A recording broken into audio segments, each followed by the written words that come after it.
Olá para você, que a graça e a paz do nosso Senhor e Salvador Jesus Cristo te encontre aí neste momento. Eu sou Biramar Martins e você está assistindo o programa Conexão Cristã. O programa de hoje, nós estamos sendo extremamente honrados por Deus, visitando a residência do pastor Antônio de Jesus Dias. Pastor Antônio, nós estamos honrados, nós do programa Conexão Cristã, toda a produção, sendo recebidos de uma forma tão calorosa, tão carinhosa pelo Senhor, pela sua família. Que prazer estar aqui. A paz do Senhor, pastor Antônio. A paz do Senhor, irmão Biramar Martins. É um prazer estar no Conexão Cristã. Pastor, mas vamos bater um papo. As pessoas que estão em casa, provavelmente algumas já sabem da história do Senhor, do histórico do Senhor no mundo ministerial e também no mundo político. Mas eu gostaria de ouvir da boca do Senhor algumas coisas hoje. Né? Onde nasceu o pastor Antônio de Jesus Dias? Como se deu a trajetória? Quando que o senhor se converteu? Conta para nós um pouquinho dessa história da infância de Antônio de Jesus Dias. Minha infância, ela marcou-se desde 28 de janeiro de 42 na cidade de Anápolis. Meu pai e minha mãe eram baianos e foram transportados para Goiás. E a partir daí eu tive a honra de nascer em Anápolis e criar-me a maior parte do tempo em Goiânia e adjacência. Olha só, e a questão da igreja, pastor? Quando que o senhor conheceu a Cristo? Já nasceu num lar evangélico? Como é que foi? Eu tive uma honra que poucos têm, que foi a de nascer num berço, eu posso dizer evangélico. Porque eu estava com menos de 4 anos quando minha mãe abraçou a fé em Jesus Cristo e a partir daí eu comecei a me ingressar ao lado dela, junto a ela, direcionada à causa dela. Isso em Anápolis, pastor? Não, isso em Goiânia. Já em Goiânia? Em Goiânia. Muito bem. Aí o senhor estudou em Goiânia, fez o primário, o segundo grau, como é que foi isso? Com exceção de uma parte do tempo que nós presenciamos a obra de Deus também nascendo a Fazenda São Domingos, município de Goiânia, onde era da nossa propriedade, e vivi uma parte da minha infância ali. E ali marcou mais acentuadamente o nascedouro da nossa fé. Eu comecei a percorrer com a minha mãe até 4 ou 6 ou mais quilômetros a pé ou a cavalo para irmos à casa de Deus. Vamos falar um pouco agora de ministério. O senhor ingressou em Campinas, nós sabemos que o senhor é um dos pioneiros da Assembleia de Deus no estado de Goiás. Conta para nós como que se deu, quando que foi a época, com quem, se o senhor se lembra de alguns nomes, eu tenho certeza que sim, mas se o senhor puder falar para nós, as pessoas que estão nos assistindo. Foi importante que na década de 40, quando precisamente eu nasci, a Assembleia de Deus de Goiás estava apenas com 6 anos de existência. Então, quando eu me nasci espiritualmente, posso dizer que ela estava de 9 para 10 anos, Goiânia. E a partir daí eu comecei a ingressar na Jornada Santa. Me lembro que tive como pastores, naquela década de 40, pastor Arlindo Gonçalves Pereira, Urgel Libório Pereira e Giacomo Guido da Veiga. Na década de 50, já veio, além de Giacomo Guido da Veiga, nós tivemos também o pastor Agnello Constantino da Silva, o pastor Getúlio Ferrão, o pastor Timóteo Alves de Azevedo, foi quem me levou às águas do batismo no córrego de Cascavel, em Goiânia, e tive também, a partir de 58, a honra de ser liderado pelo saudoso pastor Albino Gonçalves de Boaventura por cerca de 40 anos. Pastor, o senhor foi deputado estadual por 2 mandatos? Por um mandato? Apenas um mandato. E deputado federal por 2 mandatos. Eu quero saber um pouco mais dessa história política do senhor, mas aguardem um pouquinho. Nós vamos para um rápido intervalo comercial e daqui a pouco vamos saber um pouco mais da história deste homem de Deus, pastor Antônio de Jesus Dias. Deus abençoe e até daqui a pouco. Homem elegante veste Boaz. Boaz, moda masculina. Estilo, conforto, qualidade e atendimento. Tudo em um só lugar. Na compra de 6 peças, a de menor valor sai de graça. Boaz, moda masculina, onde o homem veste com elegância. Avenida T9 Marista e Campinas. Fone 3233-0070. Voltamos com o nosso programa Conexão Cristã. Olha, eu quero desde já agradecer a Deus pela sua vida, por você permitir que todos os dias nós entremos em seu lar para falar do amor de Deus, daquilo que Deus tem feito em nosso ministério, em nossa vida, em nossa trajetória como cristãos. E o meu pedido nesse momento é que o Senhor Jesus abençoe o seu lar de uma forma toda especial. E o nosso programa de hoje está recheado de coisa boa.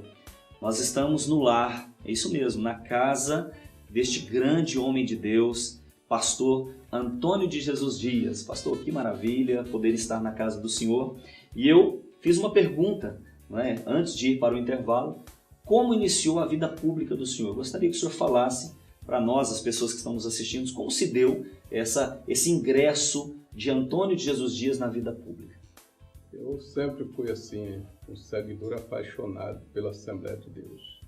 E percebi, porque vivi uma época discriminativa, difícil, onde o assembleiano era olhado com um olhar minúsculo, diminutivo. Comecei a estudar, até que tive a oportunidade de cursar o nível superior em 2 faculdades e concluindo o bacharelado em psicologia já na década de 70. A partir de então, eu pude perceber a necessidade do homem participar e representar a Assembleia de Deus em todos os segmentos. E nada melhor do que um homem preparado para enfrentar na época política, que na década de 70 imagina o que é enfrentar uma candidatura de deputado estadual, sem haver sido sequer um cabelo, ou melhor dizendo, um vereador ou um prefeito, já candidatar diretamente a deputado estadual. Parecia uma aventura muito grande. Alguém pensava que eu estava até fora da realidade. E até tem razões para isso. Mas o importante é que eu sabia a terra por onde havia semeado o meu conhecimento, a minha amizade e o meu trabalho. A partir de então, ainda na ditadura, haviam 2 partidos que se destacavam, era a Arena e o DN. Ou melhor dizendo, Arena e MDB. Então me candidatei pela Arena, no governo ainda nomeado Ari Valadão, e a partir de então eu tive a aventura de conquistar, ainda na década de 70, cerca de 9.000 votos, sem diretórios, sem cabos eleitorais financiados, que não tinha condições para isso, mas os pastores me deram a mão, entenderam que precisava e me deram a mão, e Deus me permitiu ficar como suplente. E antes, porém, fui convidado imediatamente a assumir uma das subchefias do Gabinete Civil da Governadoria, a posteriori a direção técnica da Fundação Estadual do Bem-Estar do Menor, e logo a seguir os jornais começaram a noticiar que Antônio de Jesus estava prestes a assumir a Assembleia Legislativa.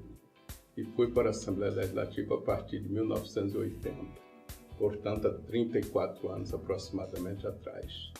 E a partir daí, alguém me questionava por que um evangélico na Assembleia. Eu disse porque completa-se a representatividade de todos os segmentos da sociedade. Porque falta ainda o segmento evangélico ser representado nessa Casa de Leis. E comecei a trabalhar assiduamente. Um dos primeiros projetos que eu fiz, que causou impacto, dentre outros, porque todos que eu fiz foram devidamente referendados pelo governo estadual, deixo aqui até a minha gratidão por isso.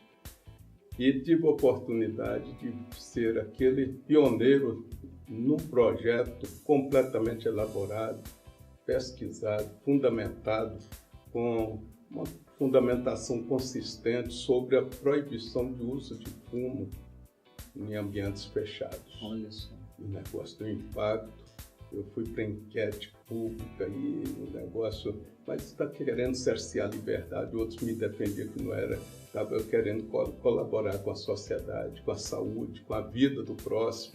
E a partir daí o negócio ganhou corpo e hoje já tem o significado maior sobre isso, e que começou na década de 80, exatamente 1980. A partir de então fui tendo inspiração, compus vários, ou melhor, sou autor de vários projetos naquela época e todos foram aprovados. Não posso aqui enumerá-los nesta hora, não seria necessário, mas podem crer que tive um sucesso como deputado estadual em 1980. O senhor, pastor Antônio, na ocasião, dentro da Assembleia, o senhor era um dos únicos representantes do povo estadual, né? Deputado estadual, evangélico, era um dos únicos. Não, era o único. Era o único? Na época, sim. Olha só. E eu tive enfrentou algum tipo de perseguição? Enfrentei muita perseguição, mas fui muito contundente com meus pronunciamentos fundamentados na Escritura Sagrada. Muito bem. E depois do estadual já veio o pulo para federal? Para federal. Foi logo em seguida? Antes, porém, eu fui indicado, depois de dirigir, creio que a 7ª congregação, fui indicado para presidir o campo da Assembleia de Deus de Porangatu. Olha só. Isso em 1983. Permaneci para lá até que em 1986, misteriosamente, fui eleito deputado federal constituinte. Olha só, essa parte da Constituição, deputado federal constituinte, nós vamos falar daqui a pouco, e tem muita coisa ainda sobre pastor Antônio Jesus Dias, o seu ministério, a sua vida, né, no ministério. Nós sabemos que a vida dele é extremamente dedicada ao reino de Deus. Não saia daí, daqui a pouco nós continuamos falando um pouco mais com o pastor Antônio de Jesus Dias. Até lá. Magras, a maior rede de emagrecimento saudável do Brasil. Avaliação técnica personalizada. O exclusivo programa metabólico. Conforto e tecnologia. Bem-estar e qualidade de vida ao seu alcance. Agende sua avaliação gratuita. 3092-3400. Magras, emagrecimento saudável e estética de resultado.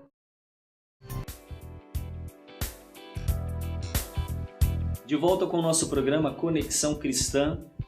E se você ligou a televisão agora, nós estamos aqui entrevistando o pastor Antônio de Jesus Dias, um homem que tem uma história fantástica, e nós estamos aqui tentando extrair alguma coisa nesses poucos minutos que nós temos. Eu acredito que se fosse falar tudo sobre a vida, sobre o ministério, a vida pública de Antônio de Jesus Dias, talvez um dia, 2 dias seria pouco para falar.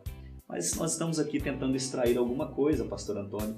Muito felizes por ser recebido pelo senhor, pela sua família, com uma forma tão carinhosa, viu? E eu quero falar, pastor Antônio, sobre o período em que o senhor foi deputado federal. Isso aconteceu, nós sabemos que no ano de 1986. E como que foi o senhor ser eleito deputado federal, talvez numa época em que o senhor não esperava, né? E veio essa oportunidade, o senhor agarrou essa oportunidade e também a oportunidade de ser um deputado constituinte. Como que foi a inspiração para ser um deputado constituinte? Fala para nós. Olha, sempre eu fui um homem simples, porém também franco, determinado. Falando sempre ao meu filho Eliezer Jesus, o Samuel, o meu irmão e outros, vamos perder a guerra de atrevido, nunca desmurecido. Então, eu percebi que quando um homem de bem, que honra a Deus, que honra a família, que procura o bem da sociedade, abandona o seu posto na política, já dizia Rui Barbosa, um oportunista poderá ocupá-lo.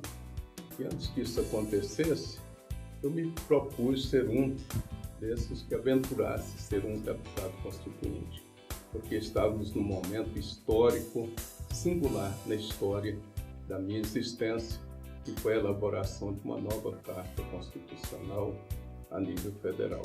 A partir de então, comecei a olhar ali Jó quando disse assim: tu orarás a ele e ele te ouvirá, e pagarás os teus votos. Projetando tu algum negócio, ser-te-á firme e a luz brilhará em teus caminhos.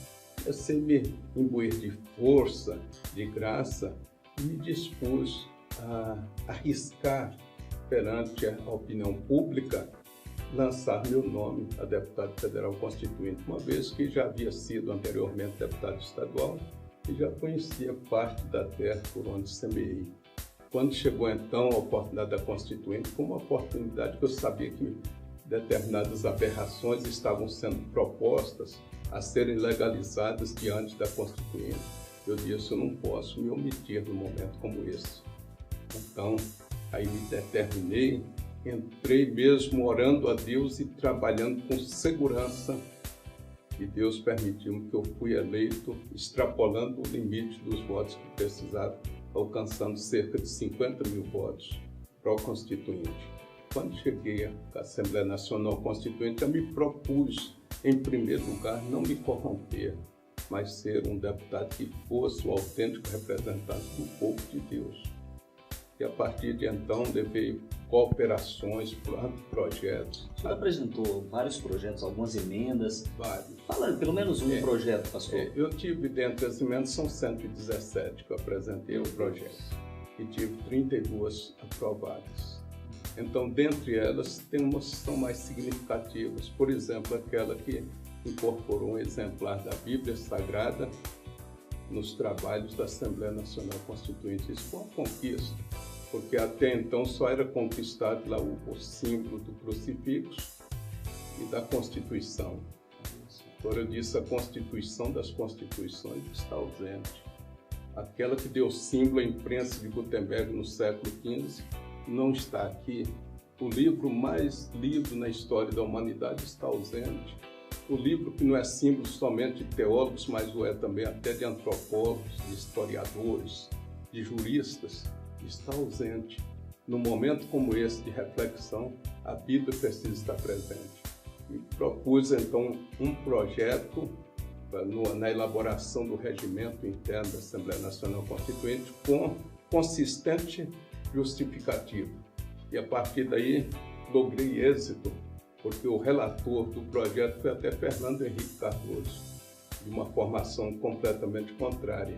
Mas Deus convence e fez com que ele acatasse o meu projeto, que ele analisou a justificativa e estava consistente. Bem, você que está me assistindo nesse momento, nós falamos com o pastor Antônio de Jesus Dias, que nos recebeu aqui de uma forma toda especial na sua casa. É isso mesmo, nós estamos visitando a casa do pastor Antônio. E nesse momento eu quero colocar para você assistir a palavra do nosso pastor presidente, pastor Oídes José do Carmo. Eu tenho certeza que essa palavra vai falar ao seu coração de uma forma toda especial. Com você, pastor Oídes José do Carmo.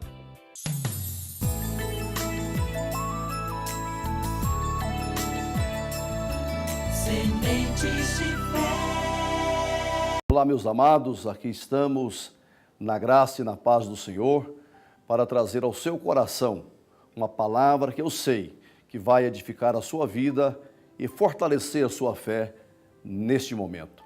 Quero ler a palavra de Deus no Evangelho de João, no capítulo 10, o versículo 10. O ladrão não vem senão a roubar, a matar e a destruir. Eu vim para que tenham vida e a tenham com abundância. Muito bem, meus prezados, tomo essa palavra nessa oportunidade para falar um pouco aqui sobre a missão de Jesus aqui neste mundo. As razões ou as causas que levou o Senhor Jesus a deixar os palácios eternos, a sua morada celestial, se humanizar, conviver com o homem. E a vinda do Senhor Jesus a este mundo, ela tem de fato muitas razões. E quero destacá-las aqui na medida do possível, no tempo que eu tenho aqui para estar falando com você esta palavra. Em primeiro lugar, nós sabemos que Jesus veio a este mundo. A Bíblia diz para buscar e salvar os que havia se perdido. O homem foi feito um dia à imagem e à semelhança de Deus. Foi criado para viver aqui nesta terra, feliz e viver eternamente aqui. Mas sabemos também que esse homem tropeçou, caiu, pecou contra Deus e perdeu a grande oportunidade de ter aqui uma vida plenamente feliz e ter uma vida eterna. O homem escolheu o seu próprio caminho, enveredou por veredas que aos seus olhos pareciam ser as melhores possíveis e este mundo então se transformou num imenso vale de lágrimas, de dores e de sofrimento, não por causa de Deus, mas devido à escolha errada do homem. Então Jesus vem ao mundo exatamente para corrigir esse desastre, para resgatar esse homem que se perdeu no curso da vida. Aí ele disse textualmente: eu vim buscar e salvar o que se havia perdido.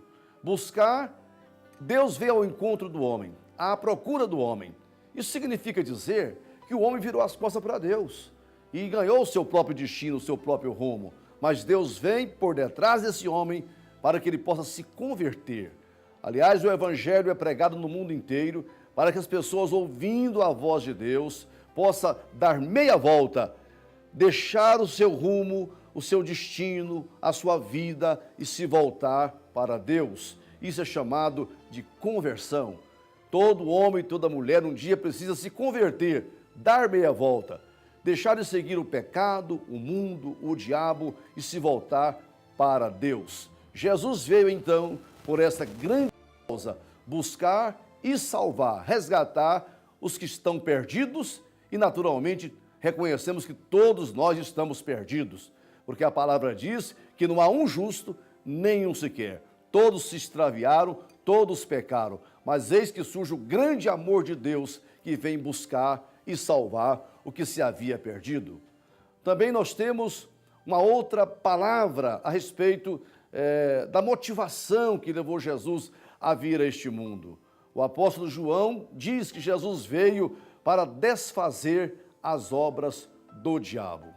É por isso que o inimigo, o arqui-inimigo de Deus, ele não tem nenhuma satisfação com a vinda do Senhor Jesus. Ele quis interromper a vinda de Jesus, prejudicar essa vinda. Ele quis frustrar o plano de Deus desde o começo do nascimento de Jesus. Ainda na sua infância, o diabo inspirou Herodes para matar todas as criancinhas, com isso querendo matar Jesus também, frustrar na origem o plano de Deus, o plano do Senhor Jesus que veio para desfazer as obras do diabo. E continuamente, durante todo o ministério de Jesus, ele enfrentou Satanás. Ele foi contra o diabo o tempo todo, o diabo contra ele. Um dia Jesus falou, vamos embora daqui. Se aproxima o príncipe deste mundo, ele nada tem em mim. Então foi uma guerra espiritual travada entre Jesus e Satanás, porque o diabo sabia que Jesus viria para destruí-lo e destruir todas as suas obras. Ele reinava aqui. E o texto que eu li diz, o ladrão vem para roubar, matar e destruir. E era exatamente isso que Satanás estava fazendo o tempo todo, matando, destruindo, abortando todo o sonho dos homens, prejudicando a humanidade. Mas Jesus veio para desfazer as obras do diabo. E uma por uma das pessoas que vêm a Cristo tem essa experiência, porque ele sente cessar o reino de Satanás na vida dele. Ele não é mais oprimido agora, não é mais tentado agora, ele não tem uma obsessão na mente dele, ele sente uma liberdade muito grande quando ele encontra com a pessoa de Jesus, porque Jesus arranca Satanás do coração do homem e o Senhor se coloca no centro da vida do homem para trazer a ele plena felicidade. Um dia, o Senhor Jesus, diante de um governador Pilatos, ele deu uma outra explicação pela qual ele veio a este mundo. Ele dizendo, para isto eu nasci, para isto eu vim ao mundo, para dar testemunho da verdade.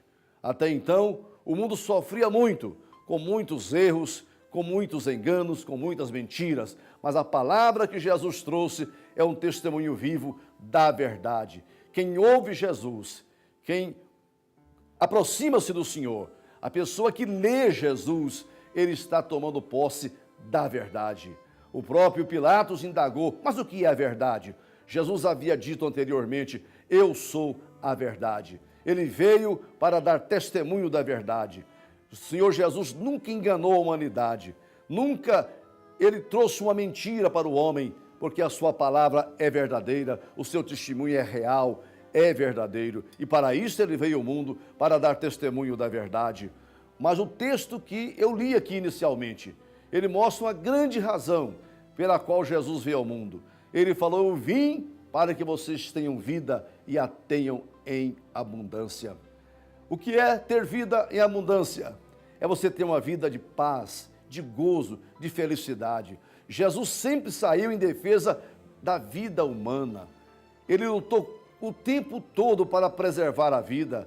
E ele estimula a gente, ao pregar o Evangelho, que nós também possamos ter outras ações paralelas em defesa da vida, combater a miséria, combater a fome, combater as doenças, combater a injustiça, toda forma de engano, é preservar a vida também.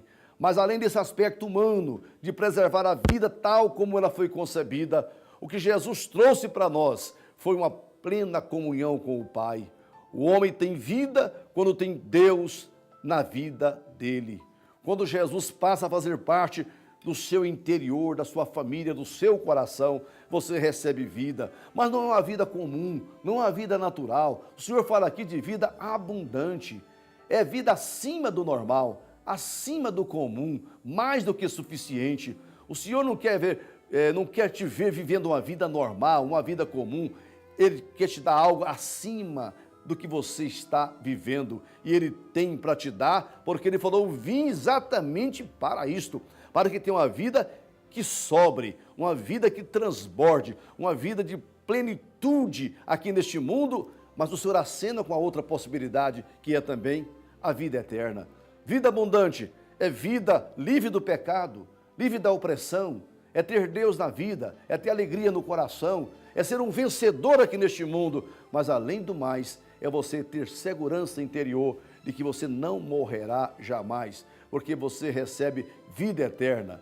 E eu quero te dizer uma última palavra, vida eterna não é apenas vida sem fim, não, e vida eterna nós recebemos não é depois da nossa morte, vida eterna o homem adquire quando ele abre o coração e recebe Jesus como seu suficiente Salvador. Ali começou a vida eterna, porque o Senhor falou, quem crê em mim nunca morrerá. Então esta é a segurança que Jesus veio trazer para a humanidade. A melhor coisa, a única coisa na verdade que você pode fazer para estar seguro é correr para os braços do Pai. Que o Senhor te abençoe muito nessa oportunidade e que você possa abrir o coração de par em par para receber, para estar em sintonia com os propósitos de Deus, que ao enviar Jesus o enviou com muitas razões e todas elas a favor da humanidade. Aproveite esse tempo, aproveite essa hora, abra o coração para Jesus e receba hoje vida e vida em abundância, porque é exatamente isso que Deus tem para você. Que Deus te abençoe, em o nome de Jesus.